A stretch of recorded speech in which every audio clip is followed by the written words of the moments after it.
कर्पूरगौरं करुणावतारं संसारसारं भुजगेन्द्रहारं सदा वसन्तं हृदयारविन्दे भवं भवानी सहितं नमामि। बोलिए शंकर भगवान की जय। बोलिए शिव महापुराण की जय। बोलिए हिंदू सनातन धर्म की जय। देखिए साथियों, ये शिव महापुराण का 7वां अध्याय चल रहा है, जिसमें नंदीकेश्वर शिव महिमा का वर्णन किया गया है। तो इस प्रकार कथा सुनकर ऋषि बोले, हे सूत जी, अब आप यह कहिए कि प्रतिवर्ष वैशाख शुक्ला सप्तमी को गंगा जी नर्मदा नदी के किस कारण आया करती हैं, यह चरित्र आद्योपांत सुनाने की कृपा करें। सूत जी बोले, हे ऋषि सुनो। किसी ब्राह्मण की पत्नी, जिसका नाम ऋषिका था, वह नर्मदा के किनारे रहा करती थी। उसका पति तो पूर्व जन्म के पापों के कारण तरुण अवस्था में ही चल बसा था। तब उस बाल विधवा को और तो कुछ न सूझा, वह श्री नंदीकेश्वर महादेव जी की भक्ति कर गई। उसने पार्थिव लिंग स्थापित किया, फिर नंदकेश्वर भगवान शिव के पूजन, ध्यान, व्रत आदि में संलग्न हो गई। इसी प्रकार उसने कठोर तपस्या करना भी आरंभ कर दिया। उन्हीं दिनों कोई महाअसुर दुष्ट इधर उधर से घूमता घामता वहाँ आ पहुँचा। वह अत्यंत बलवान एवं मायावी था। उसने उस बाल विधवा तपस्विनी को देखा। उसके रूप पर मोहित होकर उसके पास पहुंचकर नाना प्रकार के प्रलोभन देता हुआ उससे विषय वासना पूर्ण करने के लिए कहा। वह दुष्ट काम से अंधा हो रहा था। तब उससे रक्षा पाने के हेतु उस तपस्वी ने शिव की आराधना में और भी अधिक ध्यान लगा दिया। उसकी तरफ देखा तक नहीं, यह देखकर वह पापी अधिक क्रोध में आ गया। उस कल्याणी को भयभीत करने के लिए अपनी माया द्वारा उसने भयानक रूप दिखाए, उसे डराया, धमकाया और उसे पकड़ने के लिए दौड़ा। तब तो डरकर वह ब्राह्मणी पत्नी झट से शिव मूर्ति से जाकर चिपट गई। अपने धर्म की रक्षा के लिए आर्त होकर शिव से प्रार्थना करने लगी। भगवान शंकर का उसकी प्रार्थना से आसन डोल उठा। उसी मूर्ति से भगवान प्रकट हो गए। उनके हाथ में भयानक त्रिशूल था और उसके द्वारा उस पापी को भस्म कर दिया, तपस्विनी का संकट दूर कर दिया। तब सौम्य रूप से उस ब्राह्मणी को दर्शन देते हुए बोले, हे कल्याणी, मैं तुम में अति प्रसन्न हूँ, मन चाहा वर मांग लो। यह सुनकर भगवान शंकर के रूप पर मुग्ध हुई। हाथ जोड़कर वह ब्राह्मणी प्रार्थना करने लगी, हे देवादिदेव महादेव, भक्तों के रक्षक नाथ, आपके चरणों में मेरी बार बार नमस्कार हो। हे जगत के मंगल करने वाले, आपने ही तो मेरा पतिव्रत धर्म बचाया है। यदि आप मुझ पर प्रसन्न हैं तो इसी पार्थिव मूर्ति में सदा के लिए आप विराजमान रहें, जिससे प्रजा का हित होता रहे। यहाँ की प्रजा आपके दर्शनों की अभिलाषा में रहती है। इस प्रकार सबके मनोरथ पूर्ण किया करते हैं और मैं आपका पवित्र गायन करती रहूं। मेरी वाणी पर सदा यही गीत रहे। अब इसमें गीत दिया हुआ है। प्रलयंकर शंकर प्रभु जय हो, जय जय भक्तन दुख हारी। दुख दारिद्र विनाशक हर हर सुख कारक जय त्रिपुरारी। उमानाथ भवताप निवारक जय भक्तन मुद मंगलकारी। सत्य सनातन पुरुष पुरातन जग भरता कैलाश बिहारी। तब इस गीत को सुनकर भगवान शंकर प्रसन्न होकर बोले, हे देवी तुम्हारी अभिलाषा पूर्ण होगी। सूत जी बोले। उस समय आकाश से पुष्पों की वर्षा होने लगी। अप्सरा गण नाचने लगी। ब्रह्मा आदि सभी देवता अपने अपने वाहनों पर चढ़कर वहां आए और शिव स्वरूप का दर्शन करके नम्रता पूर्वक प्रार्थना करने लगे।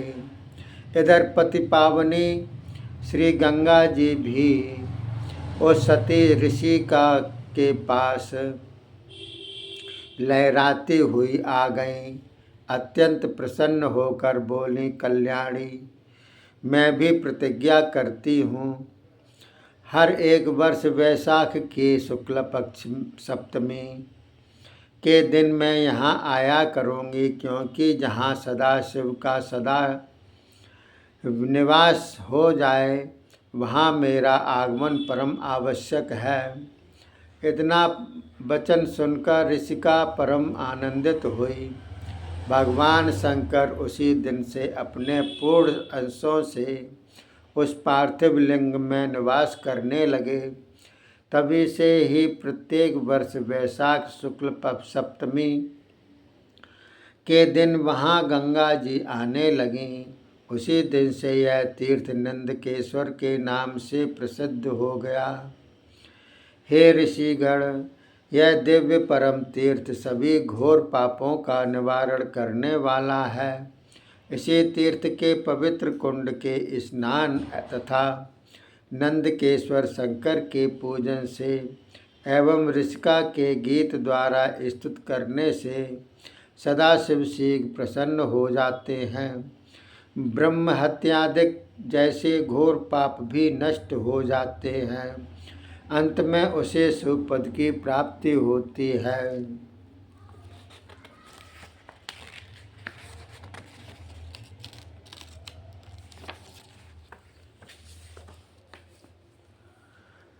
बोलिए शंकर भगवान की जय।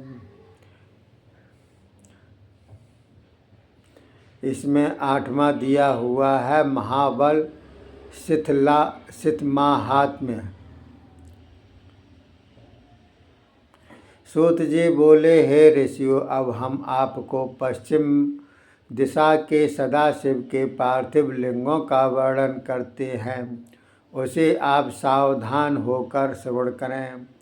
कपिला नाम की एक नगरी है, उसमें काल रामेश्वर नाम का शिवलिंग है।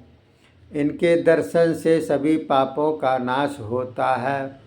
पश्चिमी समुद्र की ओर सभी कामनाओं को पूर्ण करने वाले सिद्धेश्वर नामक पार्थिव लिंग प्रसिद्ध हैं और भी अनेकों तीर्थ वहाँ विद्यमान हैं। समुद्र के किनारे एक गोकर्ण क्षेत्र भी है। वहाँ स्नान करने से ब्रह्म हत्यादिक पापों की भी निवृत्ति हो जाती है। उस तीर्थ में अनेकों पार्थिव लिंग भी विद्यमान हैं। हे मुनियों, महाबली गोकर्ण जो सातों रसातल एवं गुफाओं में भ्रमण करते हैं, वे कलकाल के लगने पर कुछ कुछ लय को प्राप्त हो जाएंगे। फिर अपने ही पराक्रम से शिव पूजन करके शिव रूप होंगे। हे मुनियों, यह वही गोकर्ण तीर्थ है जिसमें सभी नक्षत्र जाकर शिव स्वरूप हो जाते हैं और जहाँ ब्रह्मा विष्णु इंद्र विश्वदेव मरुद्गण वसु सूर्य अश्वनी चंद्रमा एवं नक्षत्र अपने वाहनों पर चढ़कर उसके पूर्व की ओर भ्रमण करते हैं उन्हें सदा दर्शन होते रहते हैं। यमराज, चित्रगुप्त, काल, अग्नि, पितर अपने अपने विभूतियों के साथ दक्षिण की तरफ दर्शन करते हुए भ्रमण किया करते हैं। सागर पति वरुणदेव गंगा, सिंधु आदि नदियों को साथ लेकर तीर्थ के पश्चिम की ओर दर्शन करते हुए भ्रमण करते हैं। कुबेर, पवन, भद्रकाली, चंडिका तथा भूत प्रेत पिशाच आदि को साथ लेकर भवानी उत्तर की ओर सदाशिव के दर्शन में लगी रहती हैं।